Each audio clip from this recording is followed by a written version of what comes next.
So, what is the difference between a madman and a genius? Success. The following is a conversation with Javier Milei, the president of Argentina.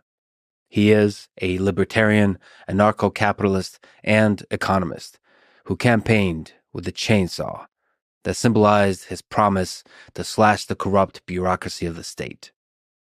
He stepped into the presidency 1 year ago, with the country on the brink of hyperinflation, deepened debt, and suffering from mass unemployment and poverty.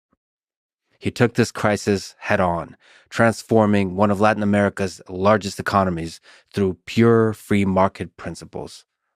In just a few months in office, he already achieved Argentina's first fiscal surplus in 16 years, and not just avoided hyperinflation, but brought inflation down to its lowest in 3 years. We discuss all of this in detail, both the successes and the challenges. His depth of knowledge of economic principles, metrics, and data was truly impressive and refreshing to hear from a world leader. But even bigger than the economic transformation of Argentina, Javier represents the universal fight against government corruption and the fight for freedom. Economic freedom, political freedom, and freedom of speech. He has many critics, many of whom are part of the corrupt establishment he is seeking to dismantle.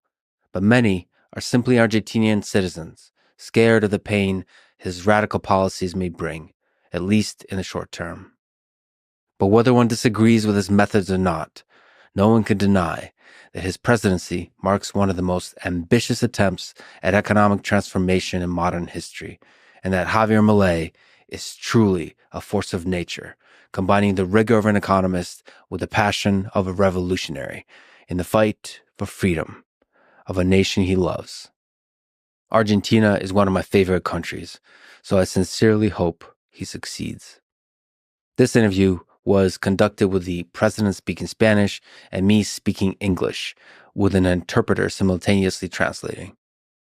We make the episode available, overdubbed and subtitled in both English and Spanish, thanks to our great friends at 11 Labs. If you're watching on YouTube, you can switch between English and Spanish by clicking the gear icon, selecting audio track, and then choosing the language. Same with the captions. If you're watching on X, I'll post both Spanish and English versions separately. If you're watching on Spotify or listening elsewhere, I'll probably only post the English version. This is a first time for me doing something like this in a foreign language. It was challenging, but illuminating. I hope to continue talking to many world leaders for 2 to 3 hours in this way, including Volodymyr Zelensky, Vladimir Putin, Narendra Modi, and Xi Jinping. I want to explore who they are, how they think, and how they hope to help their country and humanity flourish. This is the Lex Friedman Podcast. To support it, please check out our sponsors in the description. And now, dear friends, here's Javier Milei. When did you first understand the value of freedom, especially economic freedom? Well, actually, I came to understand the ideas of freedom as an economic growth specialist back in the years of 2013 to 2014. I could see that per capita GDP statistics over the last 2,000 years of the Christian era essentially looked like a hockey stick, indicating that per capita GDP remained almost constant until around 1800, after which it accelerated sharply. In the same context of that phenomenal increase in productivity and per capita GDP, the population had multiplied sevenfold over the preceding 200 years. So basically, in economics, that means you get increasing returns, and the presence of increasing returns implies the existence of monopolies, concentrated structures, and according to traditional neoclassical economic theory, the presence of monopolies and concentrated structures is not a good thing. But at the same time, one could see that living standards had increased tremendously, and that middle-income people ended up living far better than emperors did in the Roman era, and the population had gone from having 95% of people in extreme poverty to less than 10%. And in that context, the question was how it could be that something that had lifted so many people out of poverty, that had improved human conditions so much, could be something bad for economic theory, meaning something was not right. So, in that context, I remember that one of the people who worked on my team suggested I read an article by Murray Newton Rothbard called Monopoly and Competition. I remember reading it like it was today. And after reading it carefully, I said, everything I've taught about market structure in the last 20 years in courses on microeconomics is wrong. This caused a very strong internal commotion in me, so I called this person who used to work with me, and they recommended a place to buy Austrian School of Economics books. And I remember I bought at least 20 or 30 books, which I went to pick up one Saturday afternoon. And when I visited the bookstore, I was fascinated by all the stuff they had there. So I went back the next day and I started calculating how much money I needed to pay for my dog's food. That's my four-legged child. And how much I needed to spend on the taxi fare and food. And then, with what I have left, I spent all of it on more books. And then I started to read very intensively. And I remember, for example, the experience of reading Human Action by Mises, and this was a book that I didn't know about. And I remember that on the following weekend, I started to read this book right from the first page, and I didn't stop until I finished it, and that was a true revolution in my head.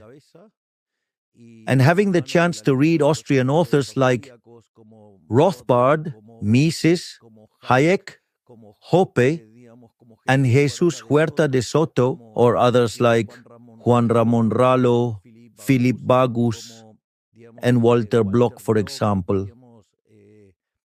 That was very inspirational. And at one point, I got the opportunity to read related to the works of Alberto Venegas Linchijo, and I also had the pleasure and honor to meet him. And today, we are actually friends. So that paved the way for me to approach the ideas of freedom. And another book that was a very significant influence and impact on me was The Principles of Political Economics by Menger. It was truly eye-opening. Or let's say, for reading Eugen von Böhm-Bawerk, these were things that really challenged all of my former thinking. I had a vague idea and poor about the Austrian school. The only thing I had read about the Austrian school until then had been Money and Time, a very good book by Garrison, but now that I understand a little bit more about Austrian economics, I know that it was rather poor. This doesn't mean that the book isn't good, but there were a whole lot of things to read that ended up being truly fascinating. So from that, what is now today, and maybe you can talk about the evolution, is your philosophy, economics philosophy. You've described yourself as an anarcho-capitalist, market anarchist, libertarian. That's the ideal. And then maybe in practice and reality, you've said that you're more of a minarchist. So lay it all out. What's your economics philosophy today? Strictly speaking, I am an anarcho-capitalist. I despise the state government. I despise violence. Let us suppose we take the definition of liberalism. I usually use the definition of liberalism given by Alberto Venegas Linchijo, which is very much in line with the definition of John Locke, which essentially matches the definition by Alberto Venegas Lynch Jr., who said, that liberalism is the unrestricted respect for the life project of others based on the principle of non-aggression and in defense of the right to life, liberty, and property. So I frame all of the discussions within those terms, and the fact is that when you get to that notion, I would dare say that you become an anarcho-capitalist de facto. And what that describes, it is an idea which represents my ideal world. I mean, that is the ideal world. Now, real life poses a whole lot of restraints, and some of those you can lift, and those restrictions and others you can't. So, in real life, I am a minarchist. I advocate for minimizing state size. I try to remove as many regulations as possible. In fact, that is what I used to say during my campaign, and let's say that is what I'm now carrying out. We have just carried out the largest structural reform in Argentine history. It is a structural reform that is 8 times larger than Menem's, which had been the largest structural reform in history. And we did that with 15% of the representatives and 10% of the senators. Furthermore, we have a deregulation ministry where basically every day we eliminate between 1 and 5 regulations. On the other hand, we have 3,200 additional structural reforms pending, to the point that the day we finish all these reforms, we will be the freest country on the planet, with the consequences they have in terms of well-being. Think about this. When Ireland started market reforms just over 40 years ago, it was the poorest country in Europe. Today, its GDP per capita is 50% higher than that of the United States.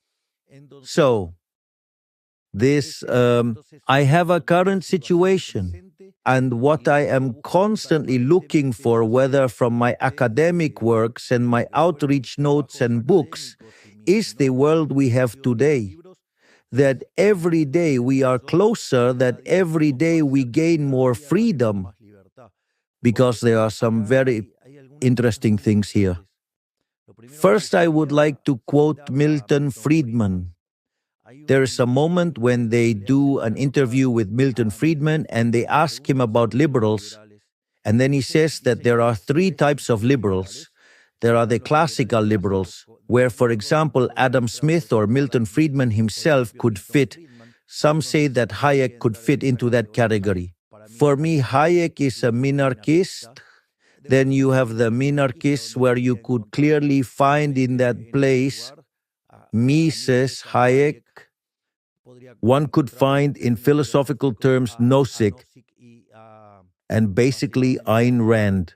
And at one point, Milton Friedman, based on his own son, he says, but if you look closely, there are some who are anarchists.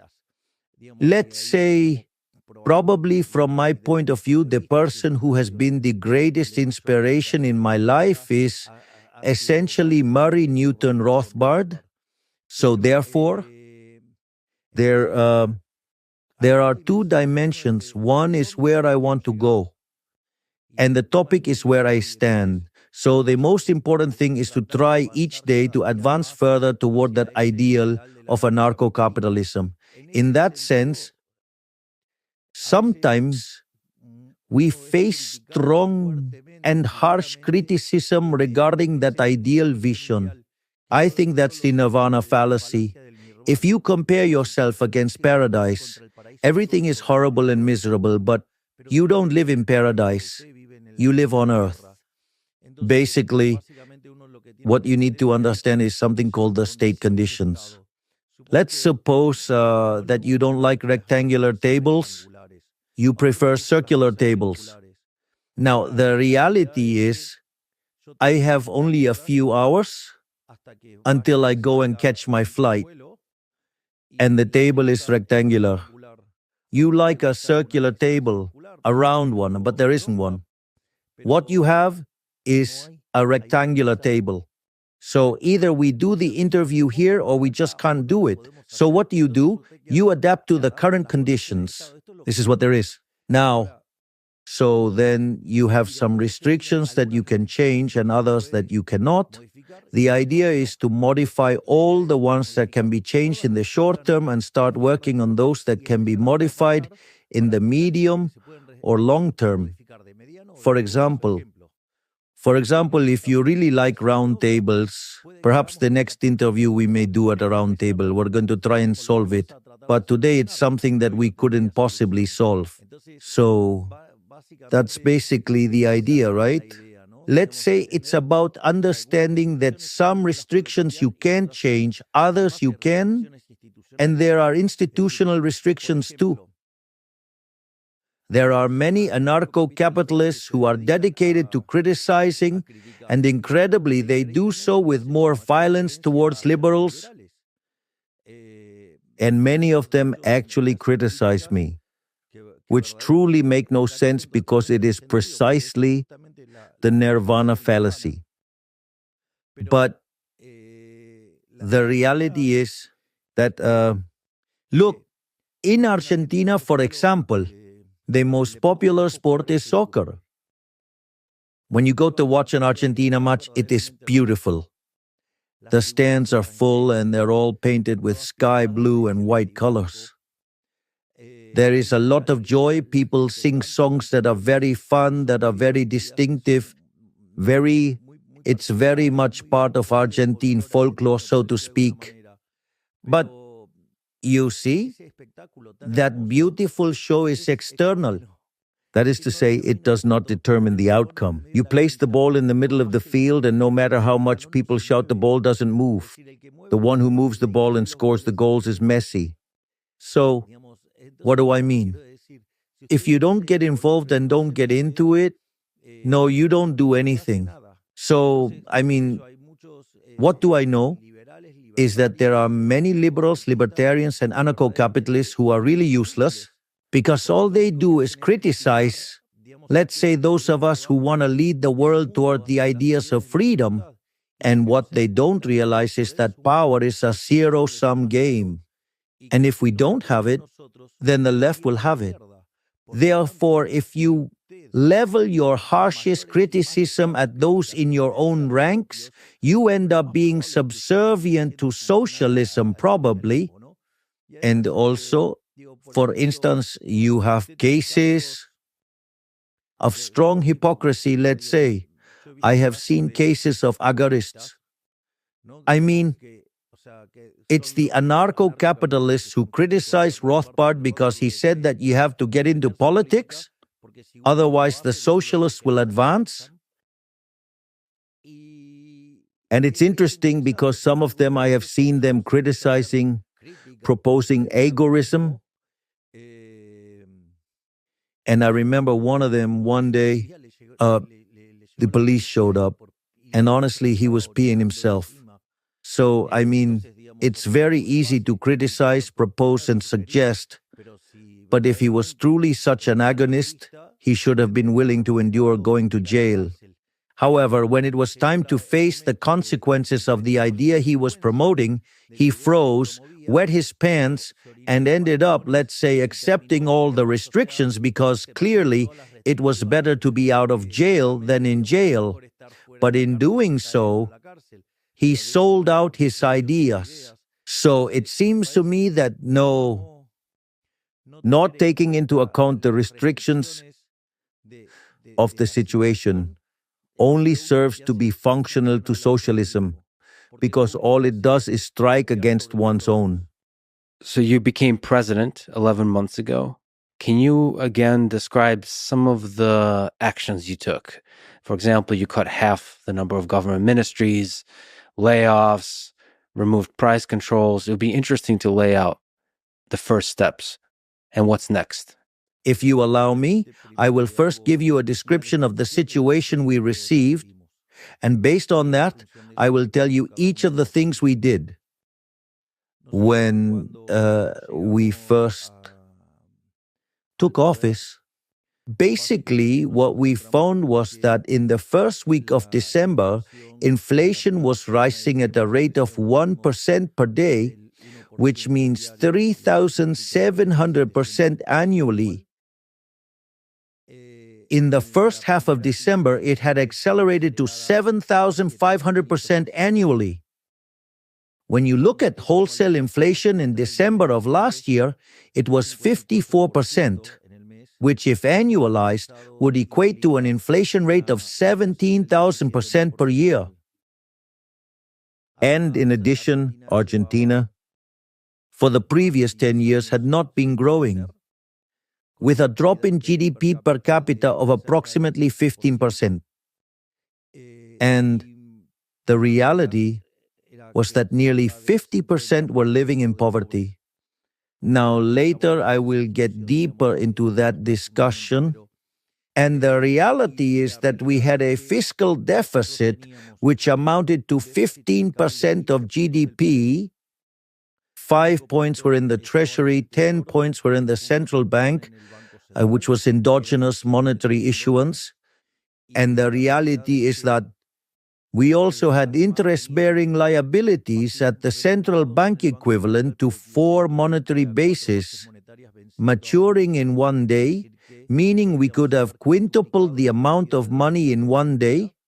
We had peso-denominated maturities amounting to the equivalent of $90 billion. The central bank had negative net currency foreign reserves, minus $12 billion.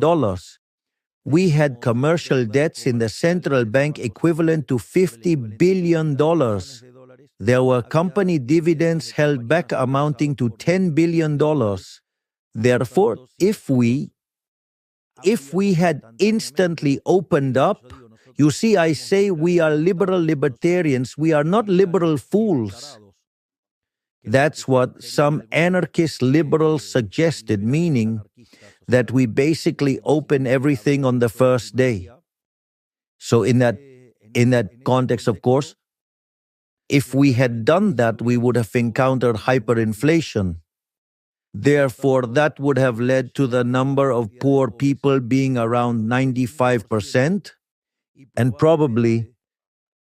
and by December, the Peronist Party would have organized supermarkets lootings and would have done all sorts of things and would have probably been ousted. And by the first part of the year, the Peronists would have gone back to office. So to us, it was crucial to end fiscal deficit. One of the things we promised during the campaign had been to reduce the number of ministries.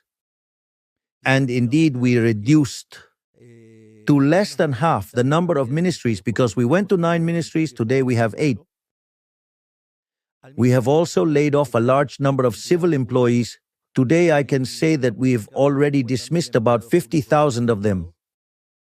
And we practically don't renew any contracts unless the positions are absolutely necessary. At the same time, we have stopped public works and we have eliminated discretionary transfers to the provinces. We have also diluted public sector wages. Also, we have eliminated economic subsidies by restoring utility rates to the right levels. And and in that, let's say in this context, we achieved fiscal deficit as far as the Treasury is concerned. This is very important because in the last 123 years, Argentina had a deficit for 113 of them, and in the 10 years it did not have a deficit because it was not paying the debt. So that was absolutely false. And they told us it would be impossible to do that. We had planned to do so within a year. And they said it wasn't possible to adjust by more than 1 percentage point. And we achieved fiscal balance in the month of January, that is the first month of administration. At the same time, we also cut social plans linked to intermediation. This is very important because we knew we were going to make a very tough adjustment, and we knew that this was going to have a cost in social terms. And we knew that we had to offer support during the first month, the first quarter and second quarter in office. One of the things we did was to eliminate what are known as poverty managers, that is, intermediaries. Basically, people have a card through which they receive assistance, but it happens that they had to provide a counter service and that counter-service was verified by a group called the Piqueteros. So, in that context, when they were going to sign, the counter-service took away half of the money. So, by removing that payoff, they stopped extorting them, stopped stealing their money, and with the same amount of money, they received double the resources. And of course, we also provided an additional boost. So, let's say that this is related to the 5 adjustment points in the Treasury. Now, what happens? As we began to achieve fiscal balance and no longer needed to issue money to finance ourselves, and as we also met interest payments and some capital repayments, one of the things that happened is that the debt market began to be recreated. So we were able to take debt out of the central bank and transfer it to the Treasury, where it should have always been. And that meant an adjustment of approximately 10% of GDP. Everyone said this would be impossible and couldn't be fixed. Essentially, what we did was implement a fiscal adjustment at the central bank amounting to 10% of GDP. So, if you ask me, it's clear that we have not only made the biggest fiscal adjustment in the history of humanity, because we made a fiscal adjustment of 15 points of the GDP, but also most of that went back to the people as less seigniorage, as a lower inflation rate. It's true that we temporarily raised the country tax, but we lowered it in September. And now in December, we're going to eliminate it. Today, for example, we also announced that in December, we are eliminating import taxes. In fact, in that regard, what you have is that we return to the people 13.5 points of GDP because the real tax burden is the size of the state. So, while back in December we were discussing hyperinflation, today we are discussing 30-year loans. In other words, all those resources that the national government used to take are now back in the private sector. And that's what has allowed it to be very dynamic. And this has 2 very strong impacts. The first one is that if you look at wholesale inflation, it went down from 54% to 2%, so it went down by 27 times. It was divided into 27. So we had inflation at a rate of 17,000% annually, and it's now close to about 28% a year. But it's not only that. You could consider consumer inflation. The latest consumer inflation rate was 2.7%. Now it happens that we, essentially due to a matter that is related to the central bank's balance sheets and also due to the debt stocks, we still have controls in place and we are eliminating restrictions day by day. Now, the interesting thing is that we have a 2% monthly devaluation standard, and there's international inflation, of course, which means that you then have to subtract 2.5 points from the inflation observed by the consumer. This indicates that inflation in Argentina, the true inflation, not the induced one, but the actual monetary inflation, is 0.2% per month. At 0.2% per month, this equates to 2.4% annually. What I'm saying is, the original discussion was about whether inflation could reach 17,000%. Now we are bringing inflation down to levels of 2.5% annually, and that is amazing. And we achieved this by considering a number of factors. The first one is that we did not experience a previous hyperinflation, which would have simplified the process of implementing a stabilization program. Typically, when hyperinflation occurs, monetary assets are diluted, leading to a natural restoration of demand. And besides, we did not resort to any expropriation. For example, before the convertibility plan, which was the most successful program in Argentina's history, Argentina experienced 2 instances of hyperinflation. During Alfonsin's administration, inflation reached 5,000%, and under Menem, it was 1,200%. Additionally, there was the Bonex plan, under which debt was exchanged on a compulsory basis. In other words, what we did instead was clean up the central bank balance sheet. So with that, we We cleaned up the central bank's balance sheet. We cleared a loss of $45 billion, all voluntarily. And the most amazing thing is that we did it in just 6 months. And at the same time, we have not controlled prices, nor have we fixed the exchange rate. And this is very important. All previous stabilization programs, in an effort to show quick results, used to do this.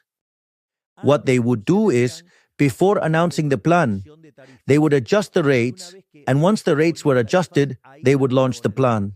But in our case, we couldn't afford that luxury, so we had to implement it on the go. And also over the past few months, that is to say, companies brought in rates that covered only about 10%, whereas today they cover 80%, so you get the picture. Just imagine the adjustment we are making, and in that sense, it is also incredible what we have achieved, because if we were to work with the inflation we have in our country today, considering the exchange rate situation, the figures are even better than during the convertibility program, which was the most successful economic program in Argentina's history. And in fact, there is an article called Passing the Buck, which is by Gerardo de la Paulera Bozzoli and Irigoyen, that demonstrates that Menem's first government was the best government in history. And basically, it argues two things in the success of the stabilization of the convertibility program. So if you take a closer look, when you examine it carefully, when you account for all these factors, our disinflation process is actually much more genuine. And not only that, it's also much deeper.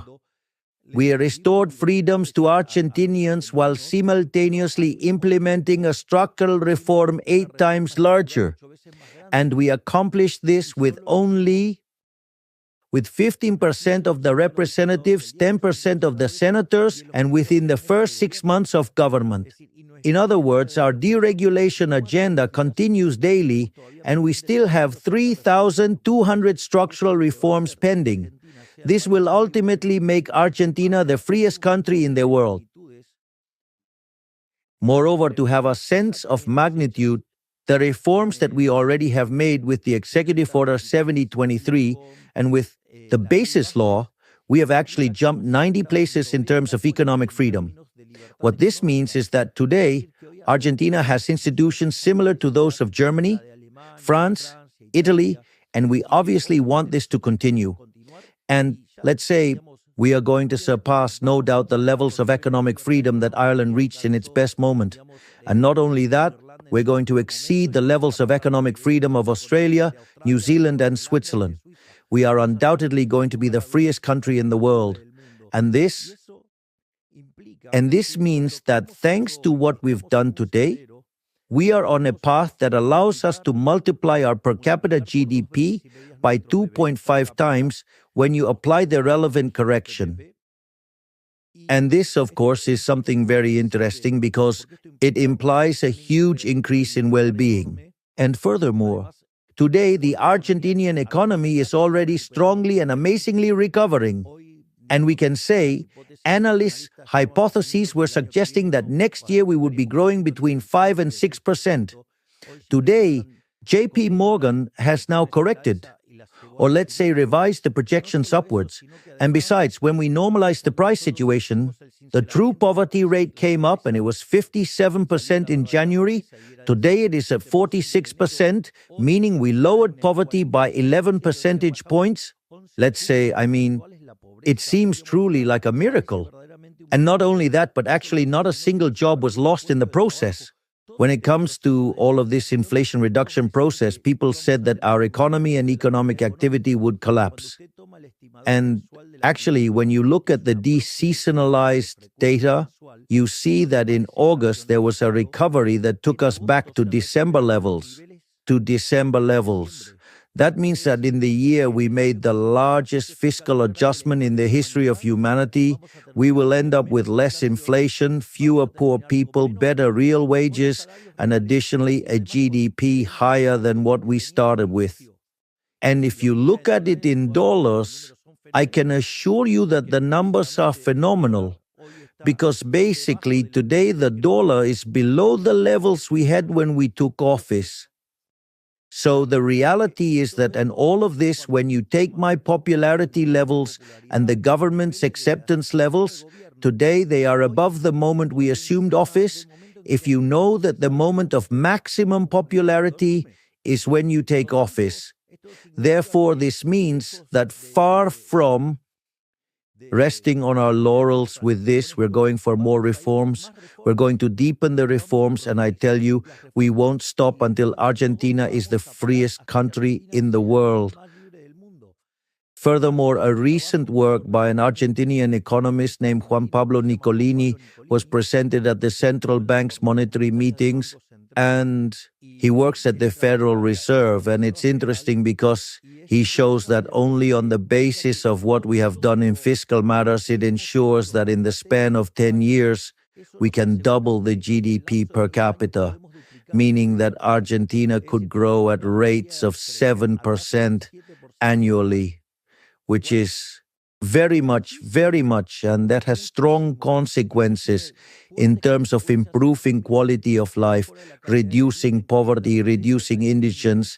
Therefore, if during the worst moment our image didn't suffer and we stayed strong in our ideas, now that everything is working much better, why should we change? On the contrary, we are ready to redouble the bet, to redouble our efforts because we've done things that no one else has done. I will give you an example. There's something that seems trivial, but there's what's called the single paper ballot.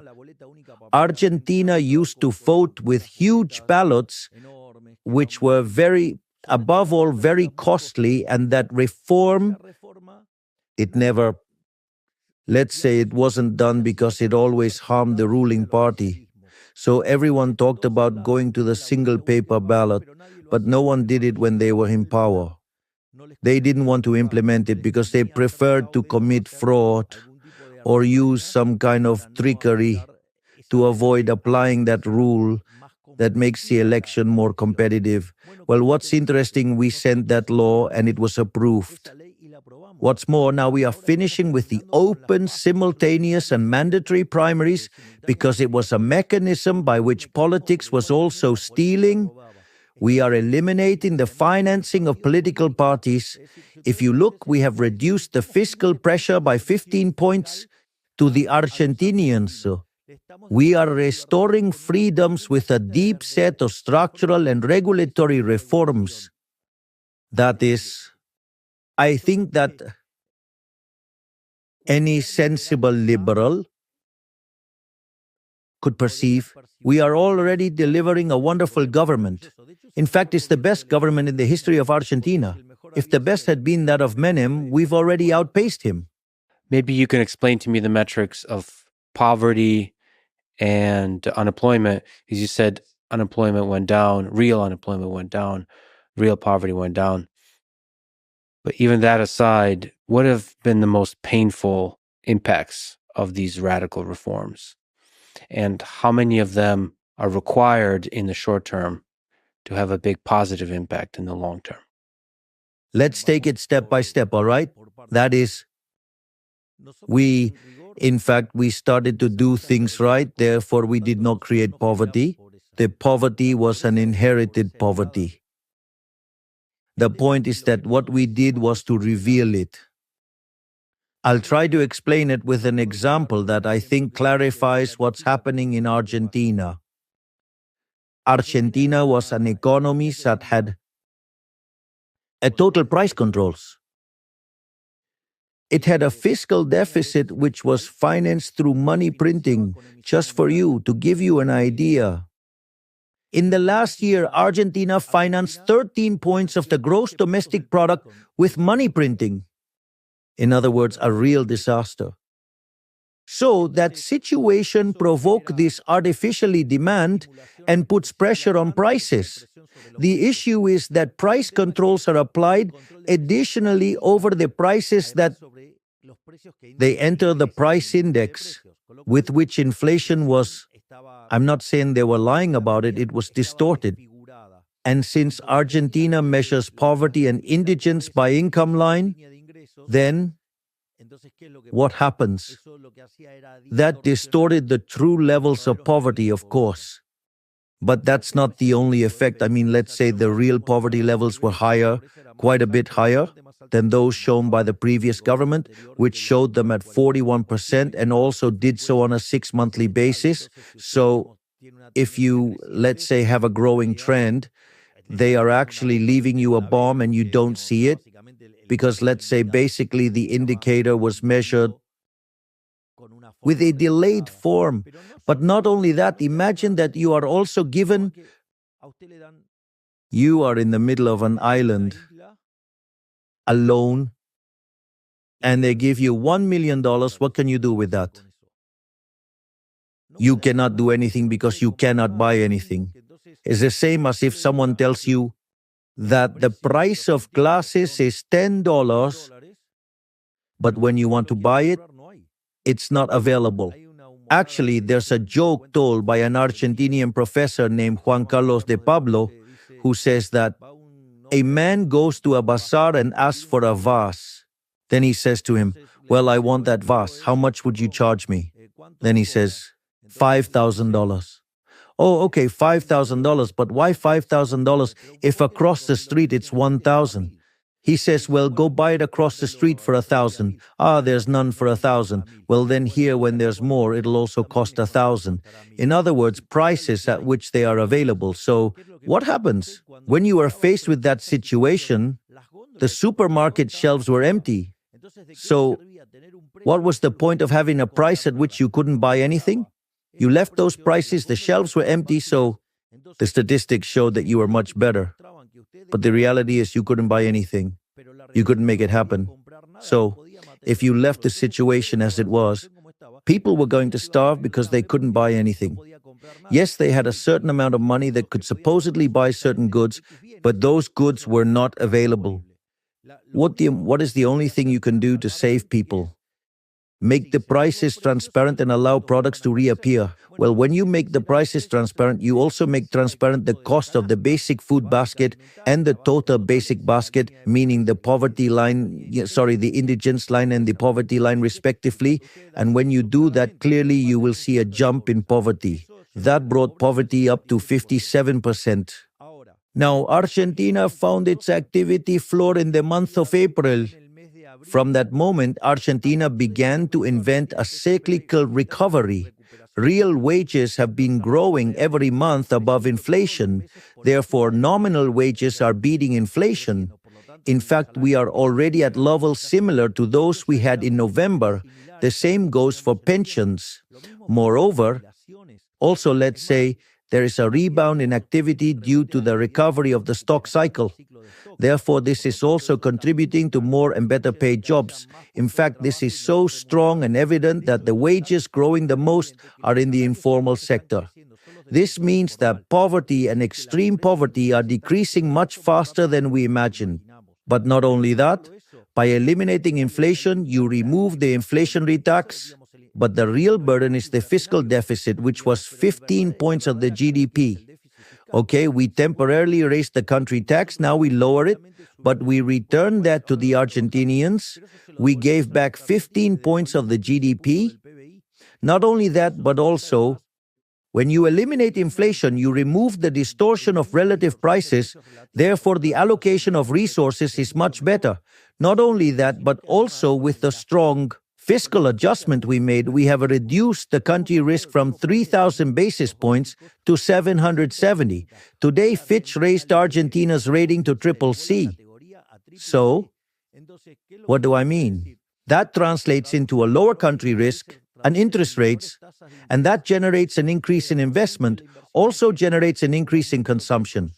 In other words, the Argentinian economy is currently in an absolutely flourishing moment. And how is that sustained in the long term? With structural reforms, which we implement daily, deregulating the economy and introducing new laws that free Argentinians from the many oppressive measures that have burdened it over the past 100 years.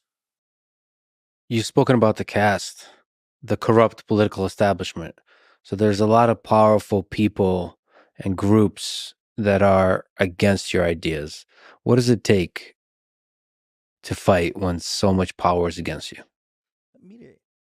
Look, we have fought against corruption like never before in Argentina. In fact, when we took office, for example, there were about 900 roadblocks per year. That is, people who made a habit of blocking the streets. They prevented free movement. And besides, they were given social plans, and they were given a lot of money. If you remember, when I started by explaining the cuts, one of the things I said was that we removed the middlemen of poverty, in other words, the managers of poverty, those who lived by stealing from the poor. Well, that is a huge source of corruption. In fact, when we did that, 2 days later, one of the most renowned and influential piqueteros called for a demonstration.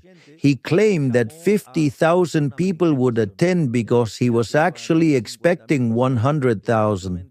So he wanted to showcase it as a success. And so then, let's say with the decision made in human capital to cut their funding, the anti-blockade protocol was also enacted, where those who blocked the streets wouldn't receive welfare benefits and those who broke the law would go to jail. All of that. And also, we were informing this through transportation channels. Well, in that march, they expected to have 100,000 people there. And actually, it turned out to be 3,000 people. And from that point on, they didn't block the streets anymore. We also evidently put an end to that corruption. One of the things that also generated a lot of corruption was public works. Another thing that led to significant acts of corruption were the discretionary transfers to provinces. In general, these transfers were made to the provinces with accounting as obscure as possible. So, the national government, in collusion with the governors, let's say, the money ended up being used for other things. Not only that, with which we have already done many things. Furthermore, the Ministry of Human Capital is always filing complaints in court, not in the media, in court. Acts of corruption like never before in Argentine history. Not only that, but also in terms of condemning corruption. That is, we have done, for example, 2 days ago, it was condemned. Cristina Fernandez de Kirchner got a sentence for corruption. I mean, due to corruption, and the next day, that is yesterday, we took away their privileged pensions. At the same time, we have discovered that Kirchnerism used disability pensions for acts of corruption. For example, there is a city that has more disability pensions than people.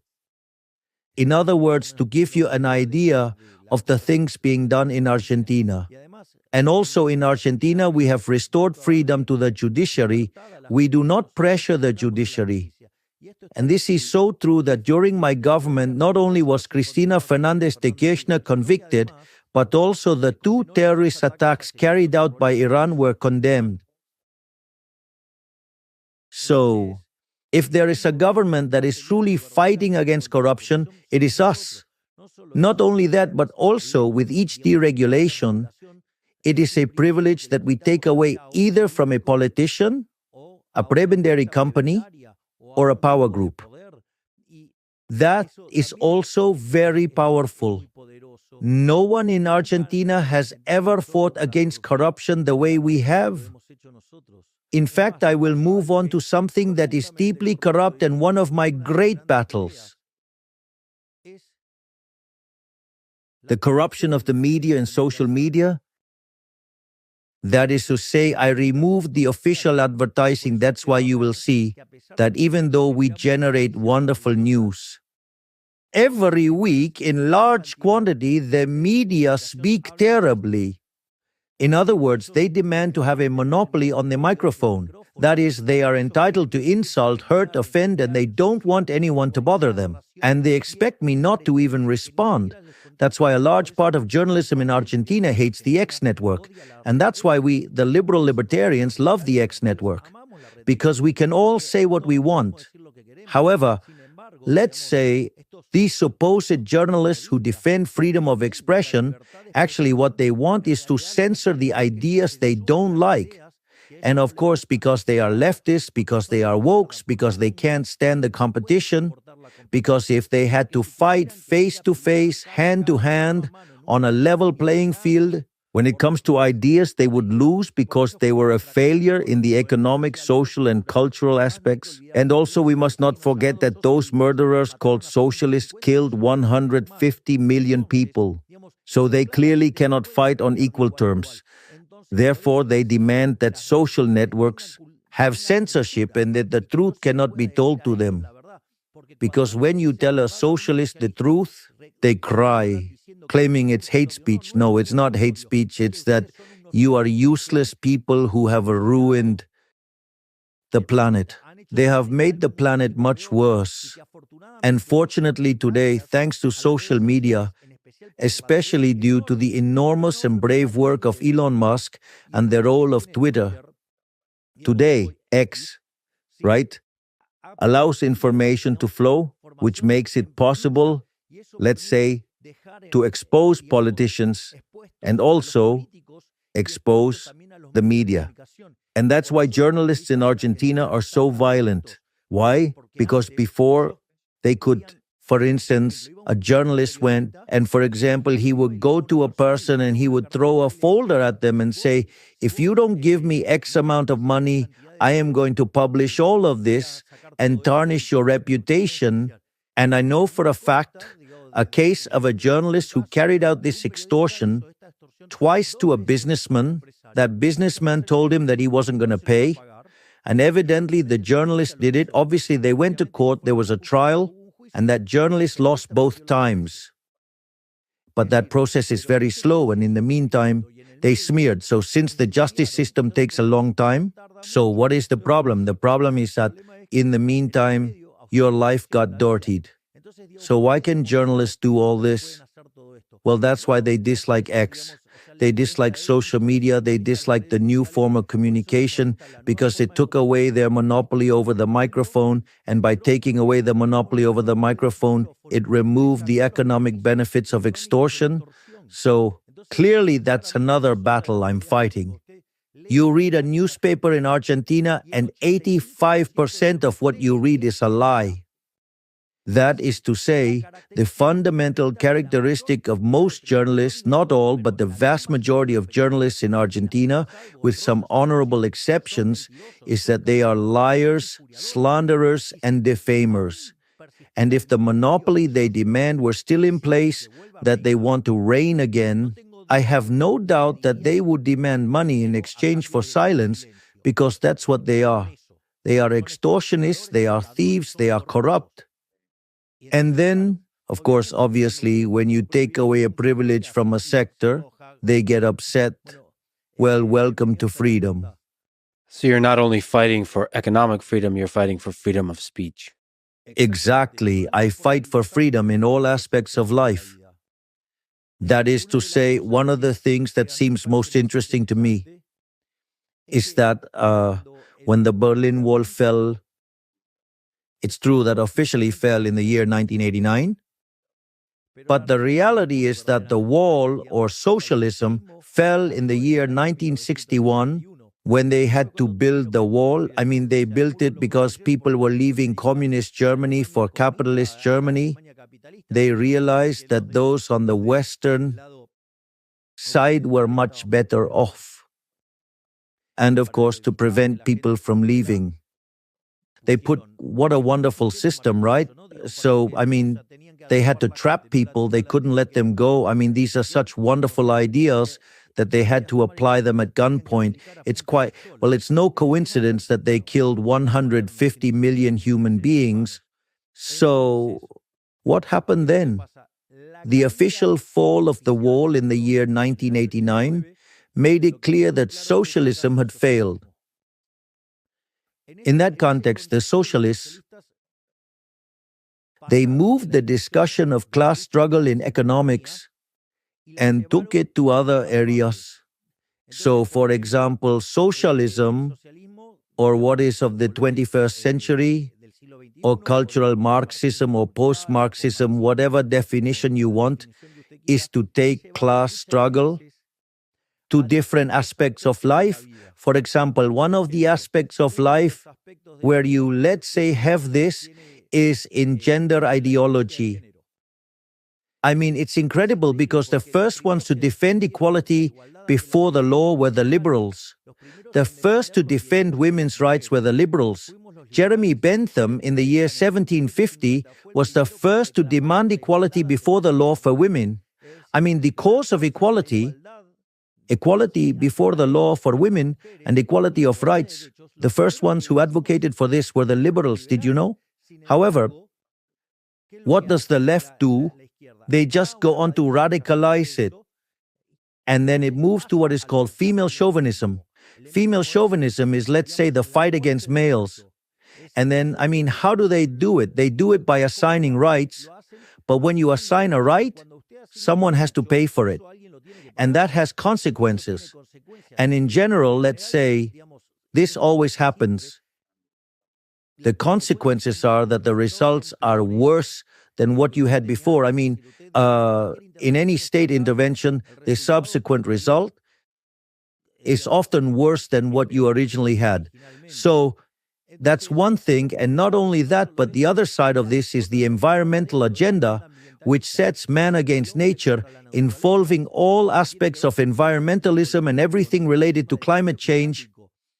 In other words, they can't stand any serious discussion. Therefore, all environmental policies are nothing more than an excuse to collect taxes, so that a group of parasitic bureaucrats can live at the expense of others and finance sinister ideas, where the most sinister idea of all is that there is no room for everyone on planet Earth. That is, an idea that failed with Malthus at the beginning of the 19th century, a murderous idea that was also applied by the Egyptians against the Jews, and this is famously recorded in the book of Shemot or Exodus. Or, for example, another thing is Black Lives Matter. That is, black people against white people, or indigenous people against the established communities. Or, I mean, everything related to LGBT agendas. Definitely, these are some of the ways in which, socialism extended the class struggle into other aspects of society, creating divisions and fostering deceit with the sole purpose of absorbing taxes. I mean, what was the Ministry of Women in Argentina doing? Did it manage to reduce a single femicide?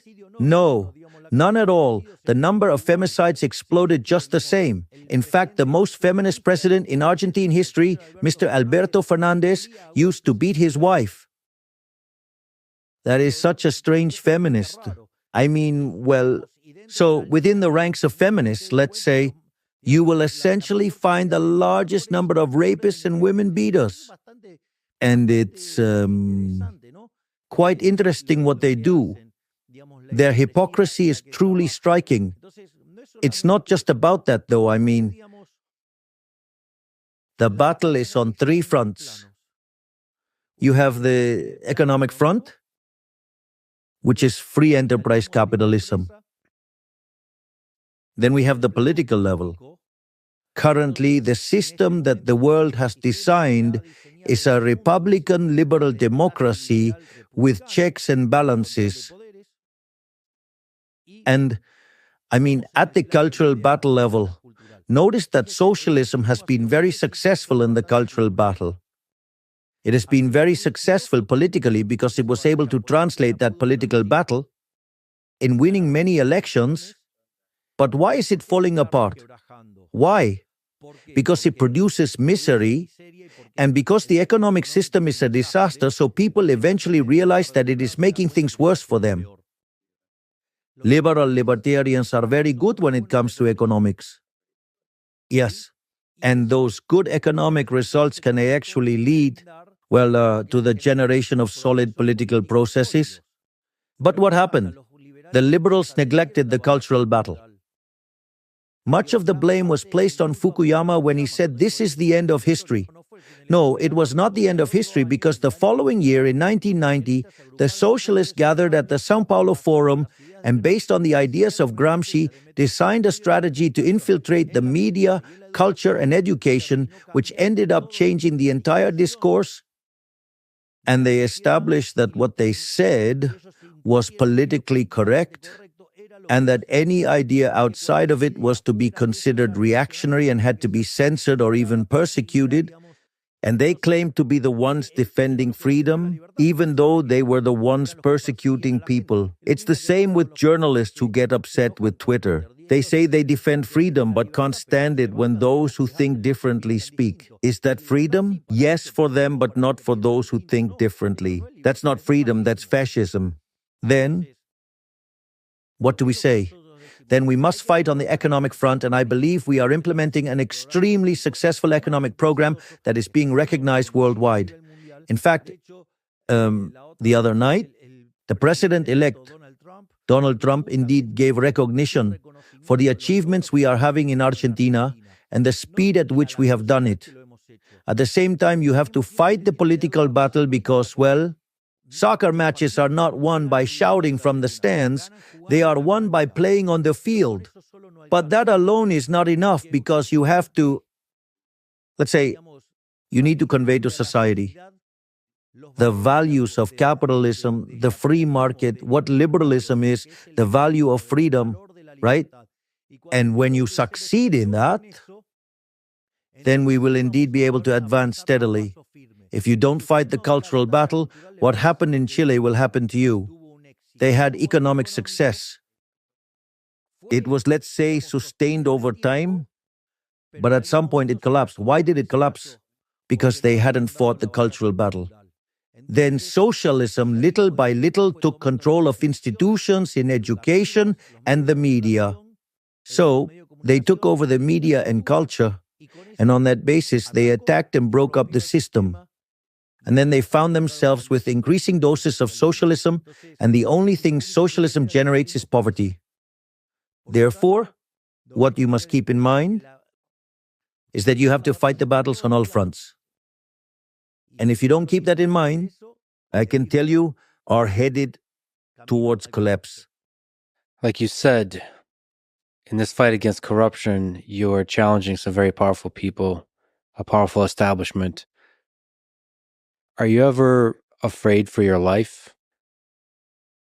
Potential assassinations? No. Tell me, what good is it to live life, I mean, in slavery? Look, there is a song by a Spanish singer called Nino Bravo. Just to be clear, he has already left this earth, so we can say he has passed on to the beyond. The song is called Libre. And the song, it tells the story of Peter Fetcher, an 18-year-old boy, who, when the separation was made, and I mean, the construction of the Berlin Wall begins. His family ends up on the western side, and he accidentally ends up on the eastern side. And for a whole year, he plans his escape to the western side, right? And in that context, when he tries to escape, he gets murdered. So, really, what is the point of life if it's not in freedom, right? I mean, what is the point of living without fighting for your values? If I am willing to give my life for my values, then what is the point of living without freedom? Look, can I tell you something interesting that happened to me here in the United States? Let's say, back in the year 1998, I came to the United States to take a series of courses to improve my English, which I never use in formal terms because as president, as you can imagine, if I make a mistake, I can create a serious situation. Fortunately, I have an interpreter who is a superstar. And if I make a mistake even in Spanish, he corrects me in the version of the other language. And so back then, In that year, I went to San Francisco and I visited Alcatraz. You're young, but uh, I mean, the visit was an audio tour. You got a Walkman, and you would choose the different tracks and listen to the story. The most interesting thing is that the Alcatraz tour ended in the recreation yard, where the basketball court, exercise areas, and all recreational facilities were located. So anyone would have thought that this was the best part of Alcatraz. And yet, what they said in the guide was that that was the hardest part for the inmates. Why? Because, that recreation area in particular is built in front of the San Francisco Bay. So the inmates could all see how San Francisco continued to build up and evolve and develop every day. While they were locked up in there, they couldn't take part in that. They were confined in that prison. And that made them fully aware of the value of freedom. So, in my experience, for me, the fight for freedom is relentless, okay? My greatest hero in all of human history is Moses. The feat of Moses is like one person alone with his brother, Aaron, both confronting the combined forces of the United States, China, and Russia together. And it was Moses who said to Ramses, "Let my people go." Well, Ramses resisted, and the forces of heaven ran him over. But what I mean is, I don't see any other possible way to live other than with freedom. And I would always fight for full freedom, and I would be at the forefront of this cause. It's a cause that I'm going to die with my boots on. I'm not going to make do with living any other way other than with freedom. I will fight everything I'm going to fight as much as it takes. At least that's the way I feel. So, what good is it to be alive if you're confined? What good is it to be alive if you're not free? It's no good. What good was it for Peter Fetcher to be alive in communist Germany? Well, at least he had a moment of happiness while he tried to escape. Another guy who fights for freedom of speech in this case, is your new friend, Elon Musk. What do you admire and what have you learned from your interactions with Elon? I have a huge admiration for Elon Musk. He is an absolutely unconventional person. He's a great fighter for the ideas of freedom. What he has done on Twitter, now known as X, and how he is helping the world nowadays to wake up once and for all and become aware of the socialist virus, the woke virus. That in itself makes him a hero in the history of humanity. But it's not just that. One of the things that happened to me is that when I went to first talk to him, I thought I was going to meet a successful businessman and that I would have a typical successful businessman conversation who understands business, and that some of his business slightly more exotic. But that's the kind of talk you would expect to have. And business people are truly admirable, right? Because they are true benefactors of society. But they're usually very much focused on their own business. And one of the things that really, really shocked me when I met Elon Musk, we had scheduled a meeting for no more than 15 minutes. The first time we were in the meeting, for a little over 45 minutes because he was about to miss his flight.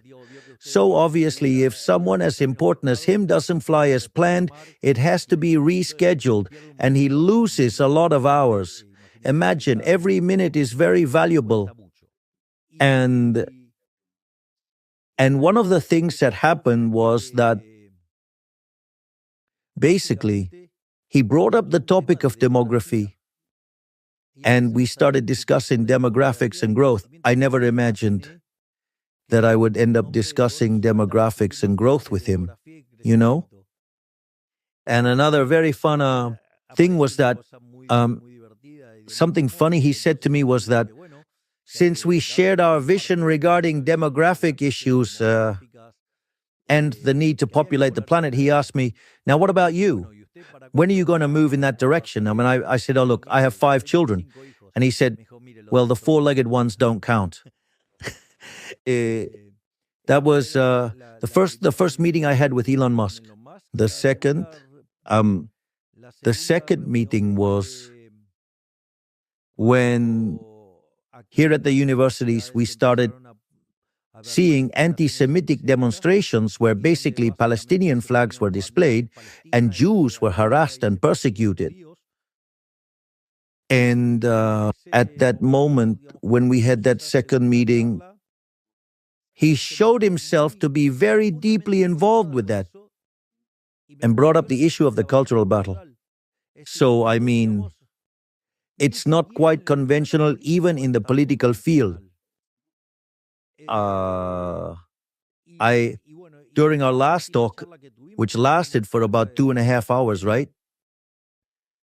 One of the things we talked about was freedom and what was at stake for the United States in this election. Therefore, he is a person, honestly, I can say he is well above average. I mean, a person of unconventional intelligence, right? And also he is very charming. So, I mean, again, I have a great admiration for him. And I really interact very closely with him. He is very interested in what our Ministry of Deregulation is doing, which seeks to remove regulations. But at the same time, he works with another person who is also interested in the chainsaw approach. And so,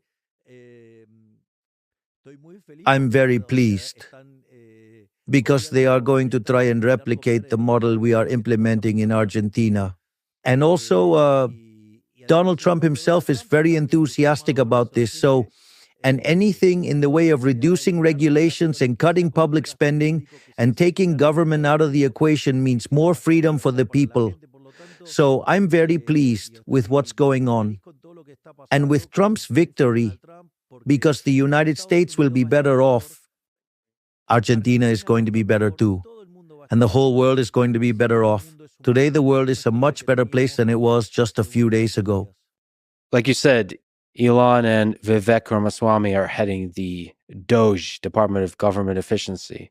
So from your experience this year as president of Argentina and every chainsaw economic policies that you've implemented, what advice would you give to Elon and Vivek about how to do it in the United States? Just cut to the chase. Cut to the chase. Simple as that. I'll tell you a story and you're going to love it. Currently in Argentina, due to the political balance we've achieved, we have had certain powers delegated from Congress to the executive branch, and therefore we can resolve it by decree. The deregulation minister, Federico Sturzenegger, in his ministry, shows a counter that displays in front of everyone there. He displays the number of days, all right? During which the delegated powers will continue to be valid. Therefore, he has a whole deregulation division, also a public spending cut division, and government structure reduction division, and he also has an elite corps that's cleaning up all of the laws that hinder the economic system and progress. And every day, he removes between 1 and 5 economic restrictions. So, My advice would be for them to go all the way, to push it to the very limit, and do not give up. Do not let down their guard.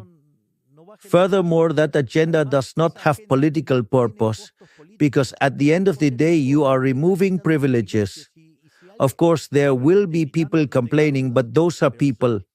These are people who are losing privileges, so they will have to explain to society why they are keeping those privileges. And that is quite uncomfortable. You've spoken with Donald Trump. Allegedly, he called you his favorite president. What did you discuss? And maybe again, what do you admire about President Trump? And what do you learn from him? There are several things that I admire about President Trump. The first is that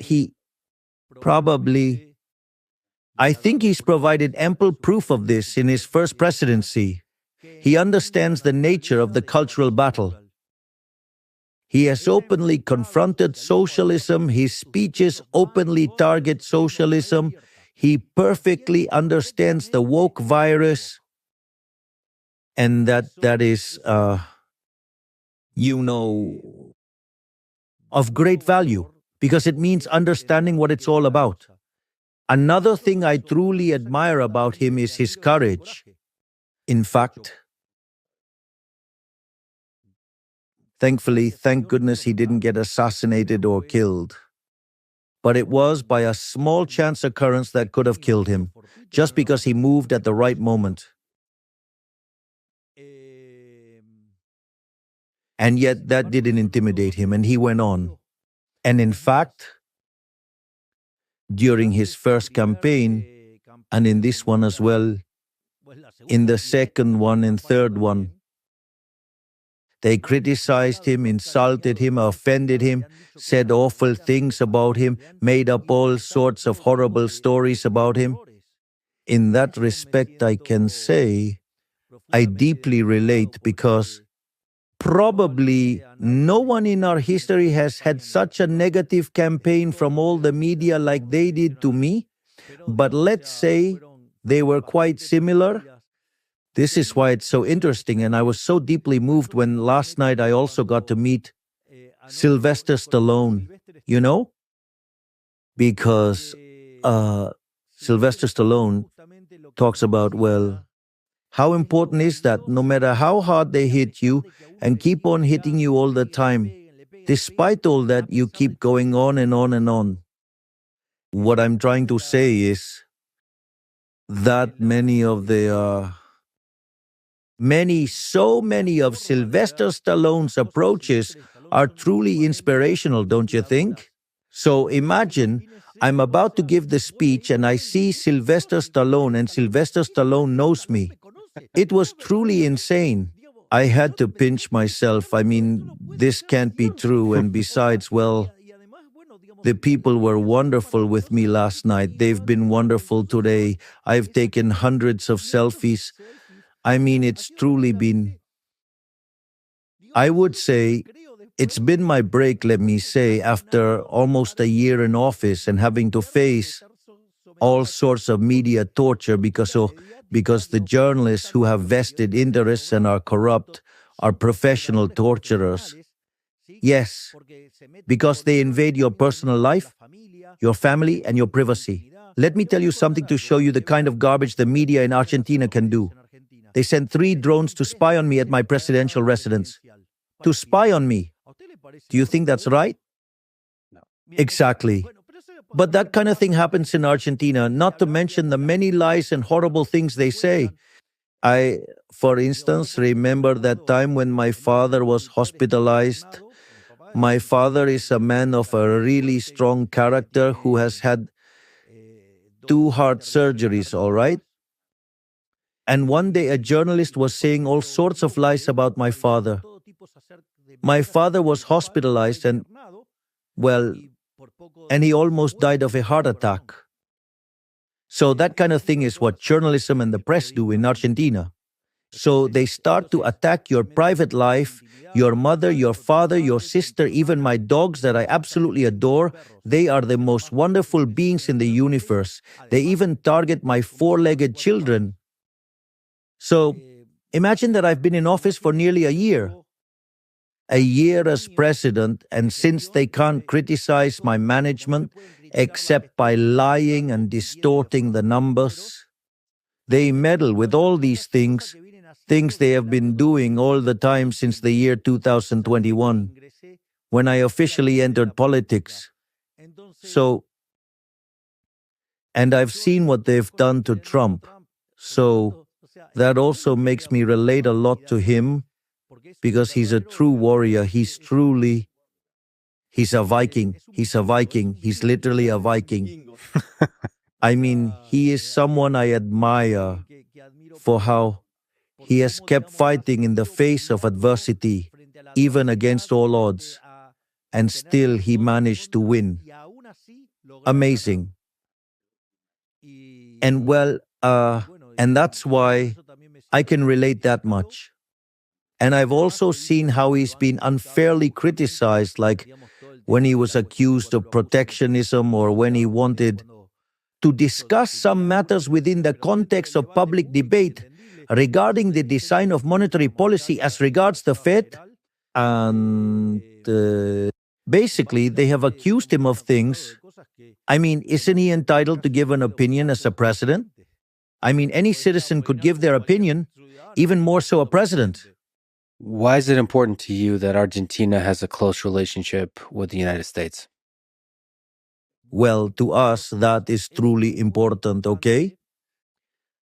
You know, because we've decided to be geopolitical allies of the United States ever since our campaign, that our allies, we have decided that our allies will be the United States and Israel, because they basically represent the ideas of the Western world, they represent the free world. That is to say, what we would call today, let's say, a liberal democracy, okay, by confronting the autocrats. And in that sense, that is the geopolitical alignment. Moreover, in our campaign, we were very, very clear on three main points. One, the economic pillar. We talked about cutting public spending, and I would make my appearances with a chainsaw. We talked about economic freedom, deregulation, that is, and I talked about a competition of currencies.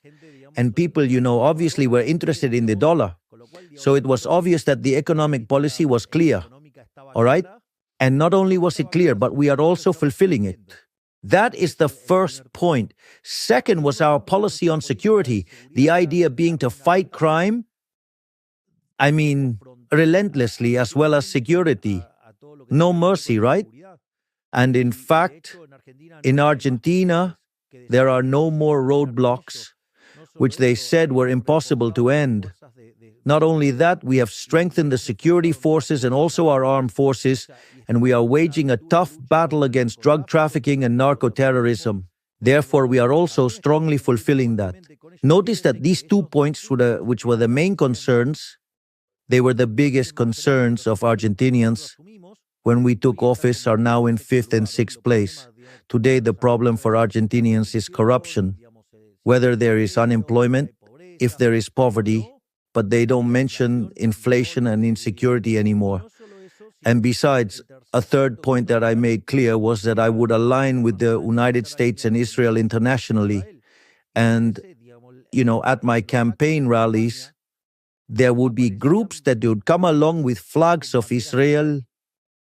So it's clear that our international policy approach was always very clear. And this is something I state during my speeches when I talk about the values of the West and the civilization of the West. In fact, yesterday, and even more so today, during my speeches, I talked about how the different Greek groups or tribes got together to confront the Persians. That is to say, it seemed that from that time 500 years before Christ until today, that struggle continues, right? So, of course, we're all in. We are betting on the United States becoming, once again, a leader in the West. We needed someone to come back, to make America great again. And that as part of that process, being a commercial ally is also a great idea. So we would really like to move forward and deepen our trade ties and our investment ties, And well, we would also like to be part of the NATO as well. Do you think it's still possible? One of the radical ideas you had as you were running for president was to dollarize the Argentine economy. Do you think that's still a good idea? Are you still thinking about that? Let's see. Let's break it down. Let's say if you review all my statements, I talk about currency competition. I'm not strictly talking about dollarization. I'm talking about currency competition and eliminating the central bank. If people later decide to embrace the dollar, that is their choice. Ultimately, in the model I propose, what happens is the formation of a currency basket tailored to the needs of individuals. But I won't avoid the discussion. Today, there is currency competition. If, for instance, today in Argentina, you want to make transactions in any currency, you can do it, and it's allowed. Today, there is currency competition. The other thing we talk about is the concept of, let's suppose we were discussing dollarization, we talk about endogenous dollarization. The first point is that you need to clean up the central bank. We had to deal with the issue of the CIRA. That is the central bank's commercial debt, which was $50 billion. We still have to resolve the dividend problem of $10 billion. And in the meantime, we did a write-off and cleaned up the central bank's balance sheet by $45 billion. So you can't just close the central bank if it is bankrupt, because you need to redeem the whole central bank debt, which is about the issuing of money and the interest-bearing liabilities. So once we've finished with the interest-bearing liabilities, it'll leave us with the monetary base. Therefore, today we have a regime where the amount of money is fixed, the monetary base is not growing, and as demand for money increases, since people can use dollars, they don't need to go and sell the dollars and make the peso appreciate, but they can do transactions in dollars. So, as the economy grows, you will have a greater share of dollars relative to pesos. And at some point, the amount of pesos compared to the dollars will be so huge, relatively, that closing down the central bank will be done easily, which means this is working. Of course, if you were to give me the money right now, I would go ahead and dollarize. I'd have no problem with that. For example, I did have a proposal for this, and this could have worked because the largest creditor of the Argentine treasury is the central bank. But central bank bonds were trading at 20 cents. If I had sold those bonds at 20 cents, and nowadays, they are trading between 60 and 70, with the whole bunch of Neanderthals that are the opposition, who besides being ignorant in economics, also have bad intentions. I would be in jail today. Let me ask you a very important, difficult question. I'm a huge fan, have been my whole life, of Diego Maradona and Messi. So, who to you is the greatest football player of all time? The way I see it, I have seen Maradona play, all right? I saw Maradona play in the past. I used to watch him. And I saw him during his last year at Argentino Juniors, before Boca Juniors, in the year 1980, and I saw him in 81. Playing for Boca, I saw him play in the youth selection in Japan in 1979. I truly have immensely enjoyed the talent of Maradona. But without a doubt, the best soccer player of all time, not just from Argentina, of all time, even better than Pelé, is Messi, of course. There is an article which is quite old already now, titled "Messi is Impossible." And it looks at all of the positions a soccer player plays in. That is, all positions a soccer player can play in from midfield forward, okay? And the most incredible thing is that Messi is the best in each of those positions. You can be the best in one or two positions. You see, Cristiano Ronaldo, for example, was very good in two areas of the game, so much so that he was almost like Messi, but he didn't take part in the rest. However, Messi is the best one in all respects, but at that time, of course. Nowadays, he is an older player, right? And I'm not sure whether he can still keep that performance on all fronts, but honestly, I have never in my life seen a player like Messi. I have never seen no one like him. For real. If you look at the number of goals he scored, I correct that considering the goal average in the days of Pelé. Compared to Messi's golden era and his career now, the number of equivalent goals is much greater than that of Pelé. Therefore, without a doubt, Messi is the greatest soccer player of all time. Of all time, no one compares to him. But it's not just the numbers or the World Cup win. It's the moments of genius on the field. Messi is unlike any other in that way. Messi does things that seem technically impossible. They seem physically impossible. The moves he makes don't respect human logic. It's like watching Usain Bolt run. It doesn't feel possible. He moves in a way that doesn't respect human logic. Am I right? Did you watch the 1986 World Cup with Maradona, with the hand of God, with the game against England? What was that like? Oh, yes. I do remember that very well.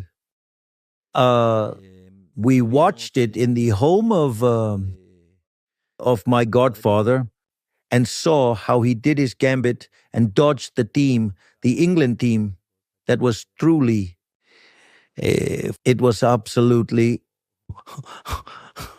absolutely indescribable. There's no way to put it into words. It's as if I asked you to describe for me the love you have for your partner. You can't do that, right? I mean, it's something wonderful. You can't describe it. You cannot put it into words. There are things where words, I mean, just seem to fail. Am I right?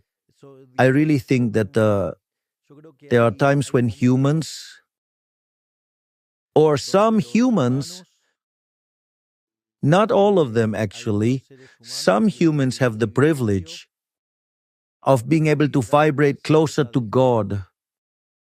Some Puccini arias, for example, when you listen to them, when you listen to the famous aria from La Rondine or the famous aria from Gianni Schicchi, I mean, you get the feeling that he was getting that dictated by God.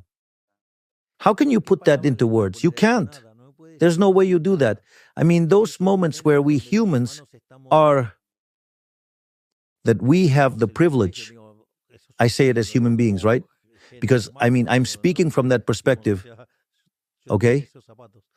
I say this only as an admirer.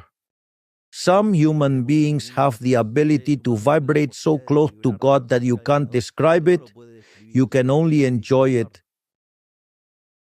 This is why in Judaism they don't use the name of God, of the Creator, because how could you put in words something like that? And I believe those are times when us humans connect closer to the Creator and create things, unique things. You cannot describe them. There are no words to describe that. The only thing you can do is enjoy it and be thankful that you can witness it. You were a great footballer yourself in your youth. You were a goalkeeper. Many people would say that's the toughest and the most important position in football. Maybe you could speak about that experience and in general, what's harder, being a goalkeeper or president? Lovely question. Well, indeed, I used to be a goalkeeper. but I'm not so sure about whether I was any good.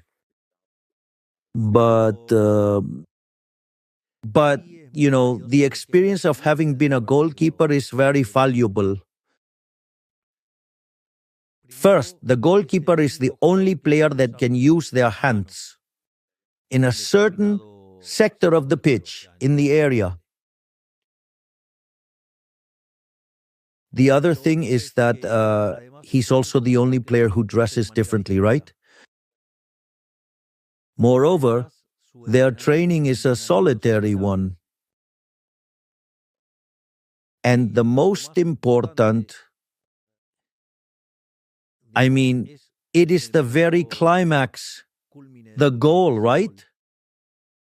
When the goal is called by their team, everyone is celebrating on the other side and the goalkeeper is on his own. And at the same time, he is the one who suffers the most when a goal is scored because he gets the direct impact. In fact, when the goalkeeper makes a mistake, it's an own goal. Imagine a teammate scores a wonderful goal like the one Maradona did. It's marvelous. And that's just one goal. And imagine the goalkeeper picks up the ball and then if they bring it into the area wrongly, it's like two goals. It's a complete lack of proportion. So, therefore, and this, in my opinion, makes goalkeepers have a very strong temperament, right? They are used to being alone, and power is precisely that. Because when you make decisions, you are on your own. And not just that, but also when you have a responsibility, like that of a president, when you make a decision, it has an impact on millions of people. So just like goalkeepers, if you make a mistake and score an own goal, and in this context, it's negative consequences for millions of people. Therefore, that has been part of the university of life that has given me the tools to be president today. That is my training in economics, my training in liberalism, having been a goalkeeper, and also having had a very tough childhood. How hard is it? What's been the personal toll of carrying the hope of a nation on your shoulders? Well, being defamed, insulted, and attacked every single day. But again, there's no point in life if it's not with freedom. So, like Sylvester Stallone once said, the secret to life is to carry on in spite of the blows you get, the punches you take. And fortunately, we have been able to carry on in spite of the blows, both coming at us from in front and from behind our backs, because it'd have been more honest if we had been attacked directly. But well, in Argentina, politics and the mass media, they do love to attack behind your back. What role has God played in your life? And who is God? Well, faith, I'd say, has been a very fundamental element, And especially in recent times, during which I've become actively involved, particularly in the teachings of Judaism and in the study of the Torah.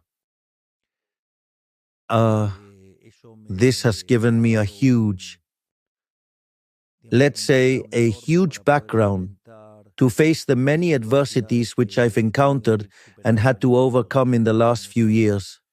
And as to who God is, He's the creator, the maker. I call Him the One.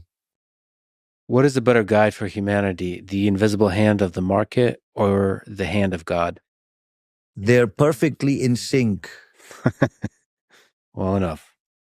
Again, going back to your youth, you were a lead singer in a rock band. Who is the greatest rock star of all time? Okay. Well, the way I see it, The most amazing rock singer in history of mankind was definitely Elvis Presley, and my favorite band is the Rolling Stones. So I also greatly admire Mick Jagger, you know, and I still have this dream of getting to meet him in person. How fun would it be to play together with the Stones?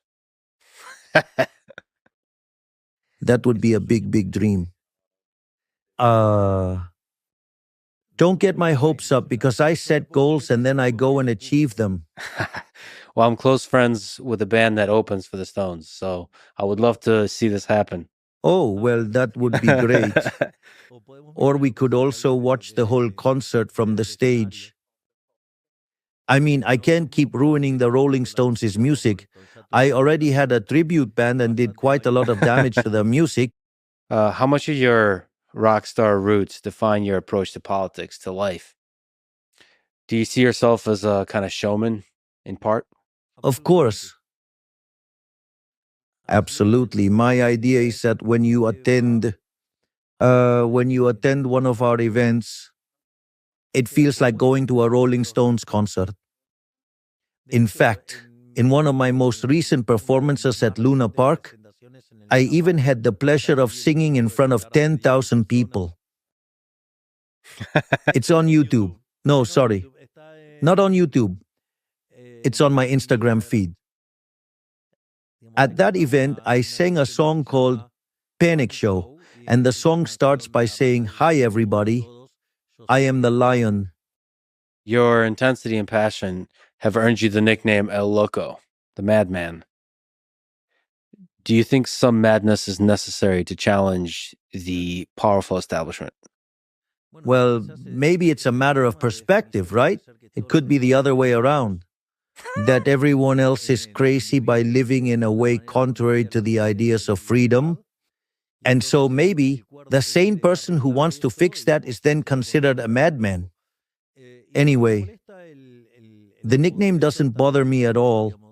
In fact, I even enjoy it because I've been called like that since I was 10 years old. So it's not something that particularly bothers me, because it's a nickname that, well, it has been used for many years. But actually, if I present to you the case of San Martin, when he said he was going to cross the Andes to liberate not only Argentina, not only our country, but also Chile and Peru, and people called him crazy. Imagine if you had tried and spoken with, I don't know, with Michelangelo, you would have called him crazy too. Or if you had talked to, I don't know, hundreds of people who have changed the world, surely they would have thought that Einstein was crazy and so on. The list would be infinite. So, what is the difference between a madman and a genius? Success. Let me ask you about the market. It's so interesting from your view of the world, how powerful the market is at figuring out what's best for society. Why do you think the market works so well as a guide for humanity? One must first understand what the market is. Simply put, the market is a process of voluntary exchange where individuals cooperate through the transfer of property rights, in which private property is upheld. This is the system that drives the allocation of resources. In essence, socialism, and this is what Mises condemns in his book Socialism, shows is that without private property, prices cease to exist, and therefore resources are diverted. Why don't you think it's the same to make a road of asphalt or gold? Why not make it of gold? Because you have an understanding of economic calculation, you have an idea of prices in your mind. So, in this context, if there is no private property, there are no prices, and as a result, the free market capitalism, is the best mechanism ever developed by humankind for resource allocation. This also implies that markets must be free free from state intervention, because when the state intervenes, it creates interference. And markets need to allow free entry and exit, what we call competition. However, it's better to understand competition in the sense described by Israel Kirzner, one of the foremost figures of the Austrian school, or in the neoclassical framework as William Baumol understood it, which was the concept of free entry and exit in so-called contestable markets. And also, let's talk about what pertains to the division of labor and social cooperation. You know, the most wonderful thing about capitalism is that you can only be successful by serving others with better quality goods at a better price. If you are successful in the free market capitalism, you are a hero, you are a social benefactor, you are a prosperity machine. So the better you do, the better you do, the better it is for society. This is very important. I remember when I had my first meeting with Elon Musk, and this made me admire him greatly. And this is something my sister commented on too. You know, Elon Musk told me something he does every day. He wakes up every morning thinking about what problem he could fix for humanity. That's amazing. Of course, what is the counterpart? Being successful. Therefore, in that sense, and moreover, in my view, on how the system works, on how the market works, market failures do not exist. That is to say, that is a problem. All right? A problem for neoclassical economies because of the mathematical tools they've used to develop economic analysis, but actually, it's not a real issue in everyday life. It's a problem in the minds of economists. In fact, my latest book, called Capitalism, Socialism, and the Neoclassical Trap, deals precisely with this issue. Yeah, you've outlined these ideas in Capitalism, Socialism, and the Neoclassical Trap. So the trap is that there's no such thing as a middle ground. It's either capitalism or socialism, and every middle ground ends up in a state of socialism. Well, actually, that is what Mises said.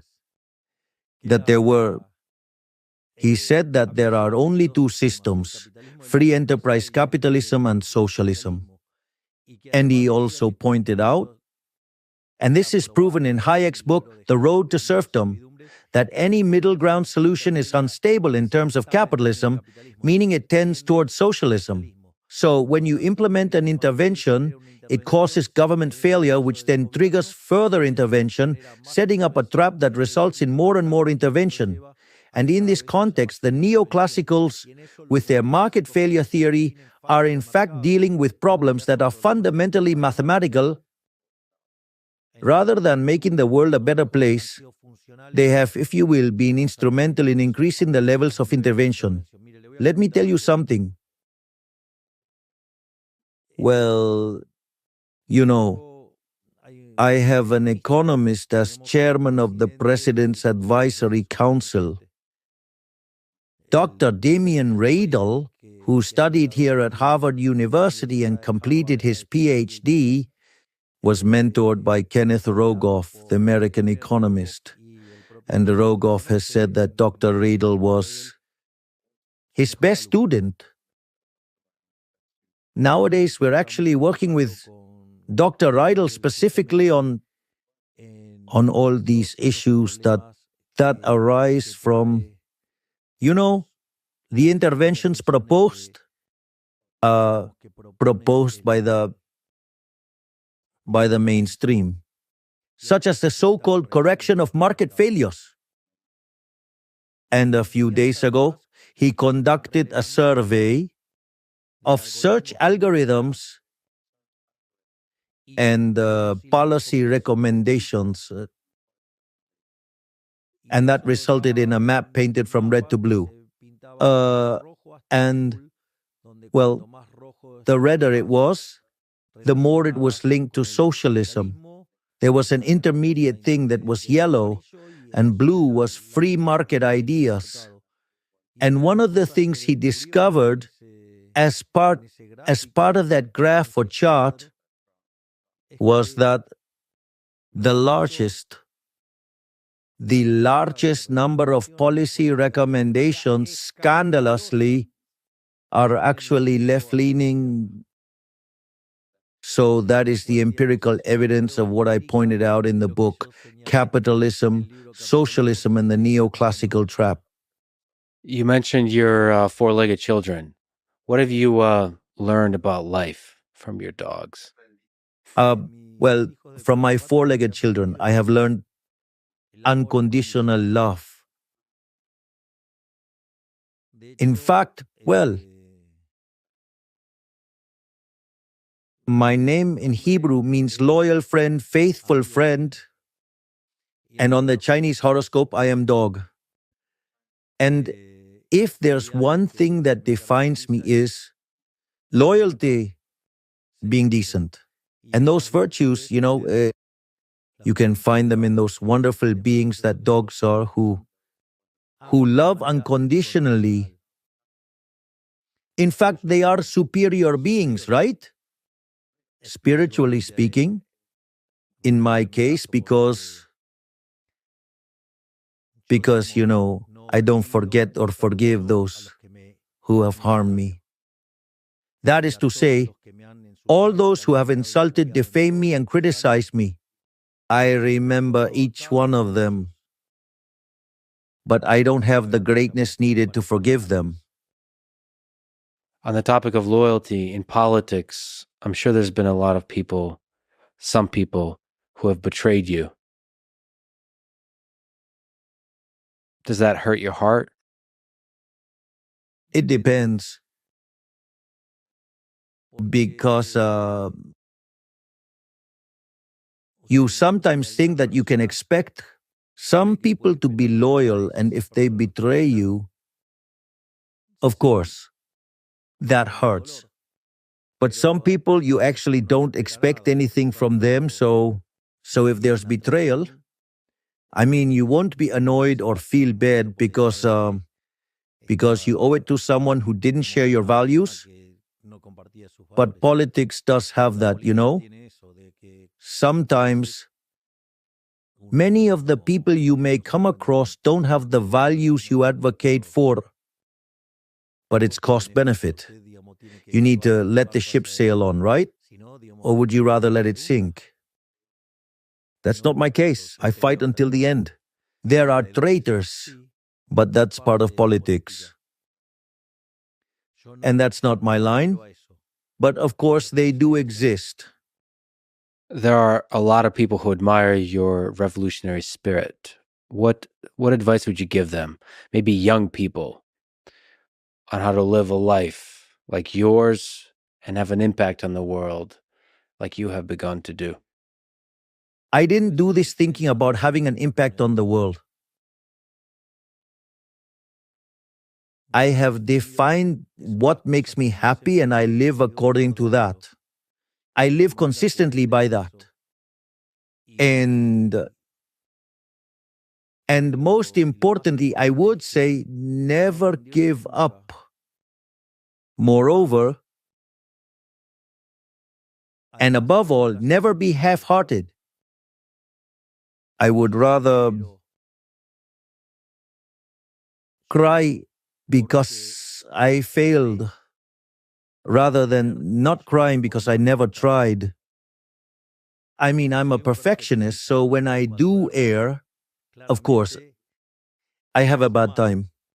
But still, I prefer to go and get things done. If it goes wrong, it's part of life. But I will never have to regret not having done what I thought needed to be done at that moment. All right? What gives you hope about the future of Argentina and the future of humanity? Well, the fact that thanks to social media and to the whole tech revolution going on, every day more and more people are becoming aware of how important freedom is to live to live in peace and prosperity. And I believe even though bureaucrats and the elites fight untiringly to enslave us, a wave of freedom has been unleashed, which if we do wage the fight, will have a much better world. What does your famous words of Viva la Libertad, how did that come about and what does it mean to you? Long live freedom, damn it. That first started while I was giving my book presentations. At the end of my presentation, I would say, Viva la Libertad, carajo. And that really stuck with me since then. Without thinking about it, throughout my life, it was going to continue being present. In fact, today, my presentations, all of my speeches end with, may God bless the Argentinians. May the forces of heaven be with us, and viva la libertad, carajo. The first phrase reflects my faith in God fervently, and that I'm deeply thankful to the Creator for the wonderful things He has bestowed upon me daily. The second one has to do with a quote from the book of Maccabees 3:19, which says that victory in battle doesn't depend on the size of the army, but on the forces of heaven. This has to do with the victory of the Jewish people, the Maccabees, against the Greeks, and how they recovered the temple. And the last one, well, is my war cry. Well, there's no better way to end it. Thank you for being a warrior for freedom. And thank you for talking today. Thank you very much indeed for your interview, and thank you for being so well educated, because very often interviewers are not like that, and you did have windows to play foul and you didn't, and I recognize that, and I thank you for that. Thank you.